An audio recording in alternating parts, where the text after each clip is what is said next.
24, c'est Nelly. Ça leur a permis d'être. C'est bien ça.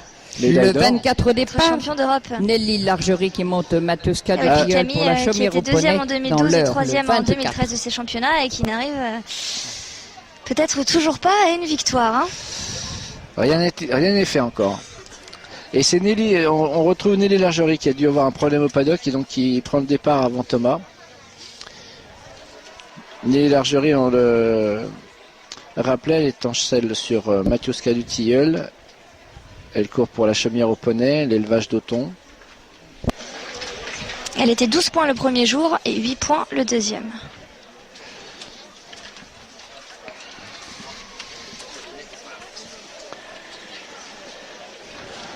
Matuska, jument de 15 ans par David Delarche.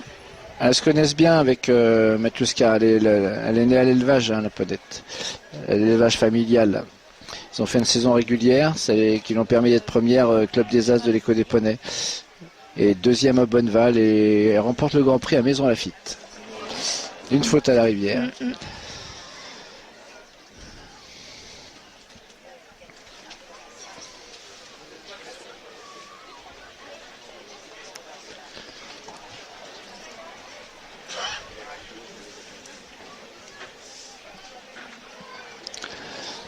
À nouveau ce triple.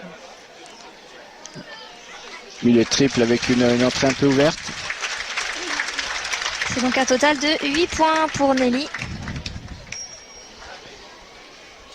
Dernier à prendre le départ, c'est le 10, c'est Thomas Calabre qui monte Sligo de Montmal pour le centre équestre de Montmal dans le Nord. Le couple, lui aussi champion d'Europe par Sligo équipe, de Montmal et Thomas Calabre de Montmal pour le centre équestre Sligo est de Montmal, issu de l'élevage double familial, sans faute. né chez la grand-mère de Thomas, Premier champion de France à 7 ans, Sligo.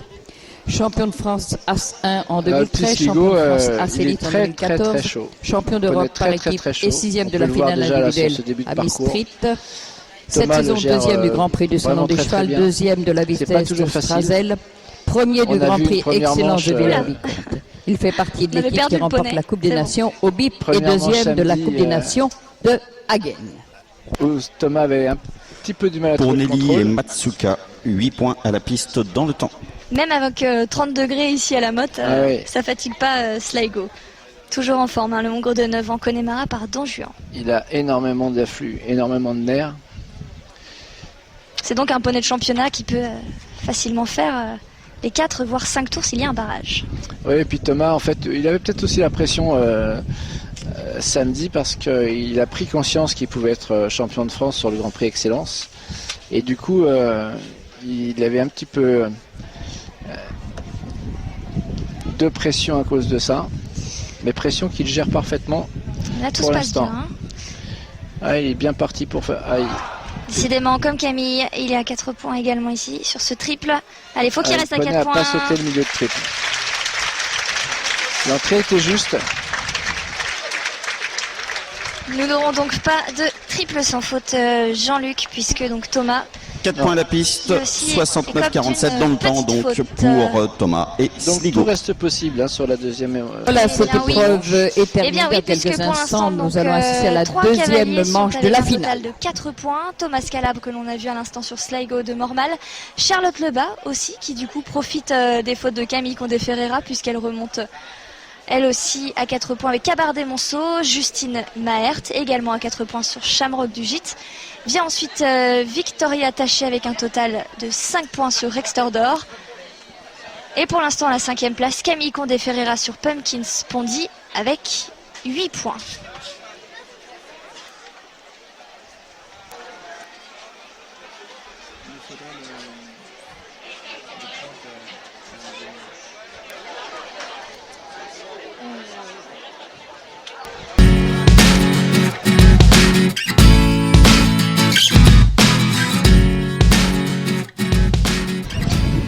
Le temps d'une petite pause tracteur ici après la première manche de cette finale. C'est bientôt place à la deuxième manche. Il sera donc 15 à s'élancer pour cette deuxième manche. Vous voyez justement ici la start list avec donc le même principe, hein, les meilleurs qui repartent en dernière position. Oui, 15.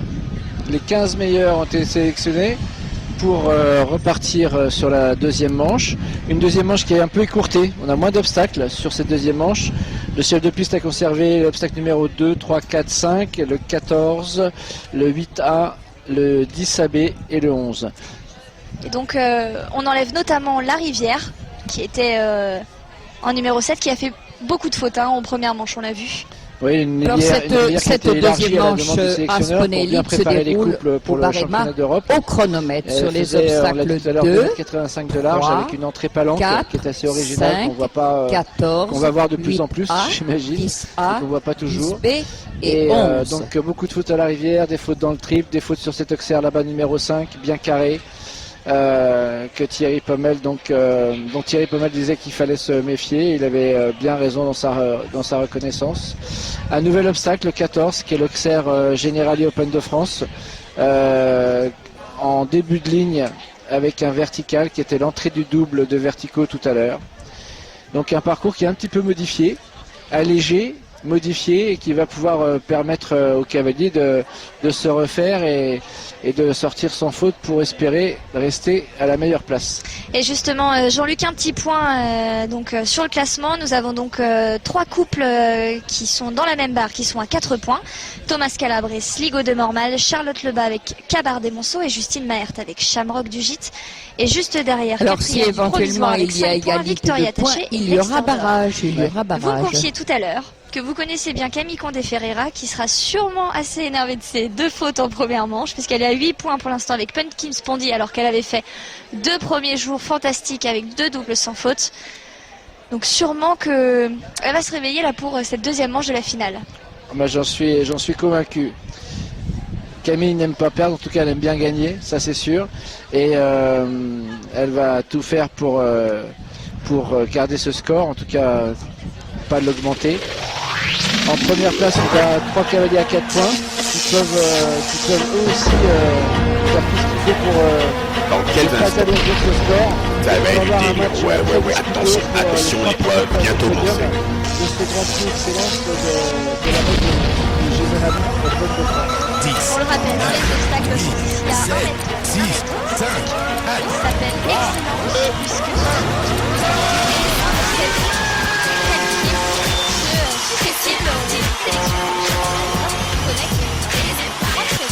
elle est la première à nous faire découvrir ce parcours de la deuxième manche légèrement modifié. Il s'agit de Charline Breda et Caron de Montseny qui pour voilà, c'est parti pour cette deuxième manche Poney Elite Excellence. Nous accueillons la première cavalière. Et donc pour la il s'agit de Charline Jolie, Breda qui fait monte Queenland de Montseny, le 11. Oui, Charline donc, qui nous revient sur ce parcours modifié. Et donc on démarre pas par le 1, mais je crois par le 2, vous nous disiez tout à l'heure Jean-Luc. Alors, on démarre sur le 2, qui était je croyais parti sur oui. qui était un vertical avec 9 foulées derrière Auxerre. Et puisqu'on garde 2, 3, 4, 5 en début de tour.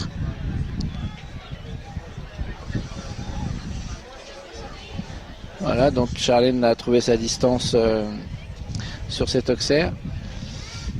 Voilà le 4, le point P. Auxerre numéro 5, carré. Et qui a fait beaucoup de fautes en première manche. Et qui continue d'en faire avec vraiment une grosse faute là sur cet Auxerre numéro 5. On découvre ici donc l'Auxerre Generali. Ça c'est donc le 14 que le chef de piste a rajouté. La ligne avec le 8A. Le double donc transformé en vertical. Voilà, 10 AB, entrée Auxerre, une foulée verticale, et le 11 là-bas en bout de ligne, cet Auxerre Palanque Equidia, qui était très fautif tout à l'heure, qui le sera peut-être un petit peu moins, car les cavaliers ont le temps de rééquilibrer, de remettre en ordre après le double, ce qui n'était pas tout à fait le cas. En tout cas, c'était moins facile après le triple. Elle est dans le temps, puisqu'elle est en 56 secondes pour un chrono de 60. Elle reste donc à 4 points. 56 secondes, 36 centièmes, 4 points pour Charline Breda et Queenland de Montseny, 40 points total. Victor Sénégal Sancel sur Idéal Ducrano. Le couple 14 entre en piste, c'est Idéal Ducrano que vous présente Victor Sénégal, le 14. Il a fait 8 points en première manche, Victor, sur donc Idéal. son poney expérimenté. On le répète, champion de France 2013 sur cette même piste avec Victoria Taché, que l'on verra tout à l'heure avec Rexter d'Or. Oui, puis on rappelle pas le palmarès d'Idéal parce qu'il est vraiment trop grand. Là, toujours un peu fort, un peu de pression sur ce numéro 2. Le temps de ce barrage étant à 56 secondes, avec 56 secondes 36 centièmes pour Charline Breda et Kinlan de Montsely. Se rajoute un point de pénalité pour temps dépassé aux 4 points piste. Voilà un total championnat de 41 points. L'abord du 14. Avec un poney qui perd un peu son équilibre dans la ligne. Il choisit lui de passer devant le mur pour aborder le triple transformé en double. Ce choix n'a pas été payant parce qu'il retrouve une place un peu près de l'entrée de combinaison. Et un poney qui sans doute est peut-être un peu fatigué parce que là on voit le poney qui saute moins bien qu'en début de championnat, en début de manche même. La fatigue et la chaleur doivent bien évidemment contribuer aux contre-performances des couples. C'est un parcours en 12 points et 47 secondes 63 centièmes. Et donc total de 12 points pour le couple, alors que vous le voyez à l'image, Alix Berrouet en selle sur Politica de Floris. Championnat. Un petit instant, Alix, un petit instant. Tout ça est à prendre en compte, bien évidemment, dans la gestion des poneys durant le championnat, parce que les chaleurs ont été vraiment écrasantes. Donc il faut ménager les efforts, rafraîchir, gérer les poneys au quotidien pour qu'ils se retrouvent dans les meilleures conditions au moment de l'épreuve. Et c'est pas toujours facile. De toute façon, à la motte, je crois que c'est soit des chaleurs caniculaires, soit le couple 4 des soit des orages. C'est Politica de Floris que vous présente Alix Berrouet, le 4. Là, pour le coup, pour les poneys, c'est la chaleur.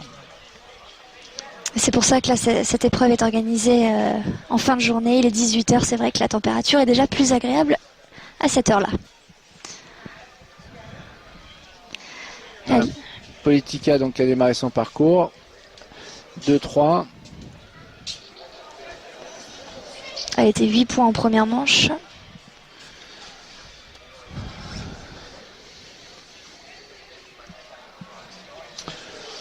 Là,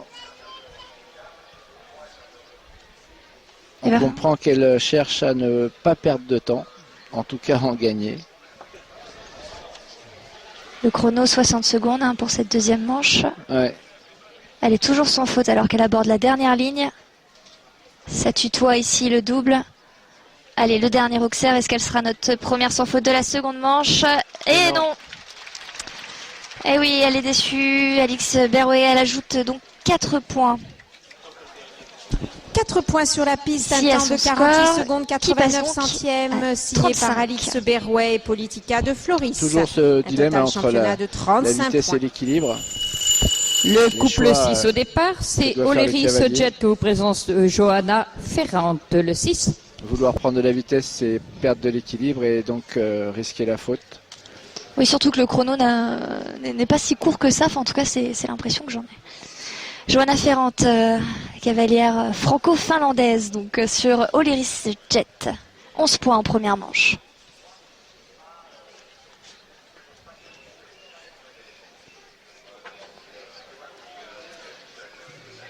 Voilà, on sent Johanna bien déterminée pour remettre le poney sans faute sur cette deuxième manche.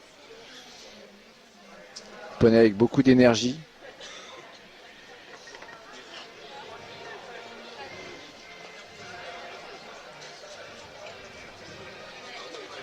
Que Johanna donc prépare bien dans ses abords. Elle aussi choisit de passer devant le mur.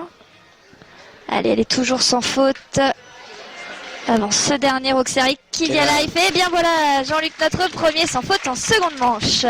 Voilà, donc Johanna a choisi de remettre de l'équilibre, de rajouter des foulées sur cette combinaison pour aller sur ce dernier Auxerre. Elle a bien fait, elle est sans faute. Pénalité par Johanna elle a bien soigné en associée et dans le temps.